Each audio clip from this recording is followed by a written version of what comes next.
Friends, இது வரைக்கும் சேனலை சப்ஸ்கிரைப் பண்ணாதவங்க சப்ஸ்கிரைப் பண்ணிக்கோங்க. மகாநதி சீரியல் நியூ ப்ரோமோ என்னென்ன பார்க்கலாம்.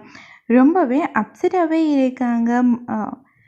விஜய் வந்துட்டு குழந்தை எங்கே போச்சுன்னு இவ்வளோ அலட்சியமாக சொல்கிறீங்க, இவ்வளோ கேர்லெஸ்ஸாக தான் இருப்பீங்களா?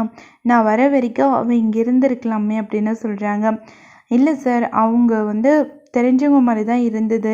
குழந்தை அவங்கக்கிட்ட ரொம்ப நேரமாக பேசிட்டு இருந்தா, அதுக்கப்புறமா சரி போகட்டும்னு விட்டேன் அப்படின்றாங்க. அதுக்கப்புறம் ரொம்பவே பதட்டமாகவே போய் எல்லா இடத்துலையும் தேடிட்டு இருக்காங்க. அப்பன்னு பார்த்து கரெக்டாக அவங்களோட வீட்டுக்கு போகிறாங்க. போன உடனே அங்கே தாத்தாக்கிட்டேயும் அவங்களோட சித்தி சித்தப்பாக்கிட்ட எல்லார்ட்டையும் சொல்கிறாங்க, மாதிரி குழந்தை எங்கே போச்சுன்னு தெரியல, இன்னும் என்ன ஆச்சு ஏதாச்சுன்னு எதுவுமே தெரியல அப்படின்னு சொல்லி ரொம்பவே ஃபீல் பண்ணி சொல்கிறாங்க. எதுக்காக இப்போது இவ்வளோ கஷ்டப்படுறீங்க? நீ கஷ்டப்படாதீங்க, கண்டிப்பாக அம்மு வந்து கிடச்சிடுவா அப்படின்னு சொல்கிறாங்க காவேரி வந்து. அது கேட்ட உடனேயே விஜய் வந்துட்டு ரொம்பவே ஃபீல் பண்ணுறாங்க. அவள் கண்டிப்பாக கிடைச்சிடணும், அவள் தான் எனக்கு எல்லாமே அப்படின்னு சொல்லிட்டு ரொம்பவே வருத்தப்படுறாங்க. நீங்கள் வேணால் பார்த்துக்கிட்டே இருங்க, சீக்கிரமாக அவள் வீட்டுக்கு வந்துடுவா அப்படின்னு சொல்கிறாங்க.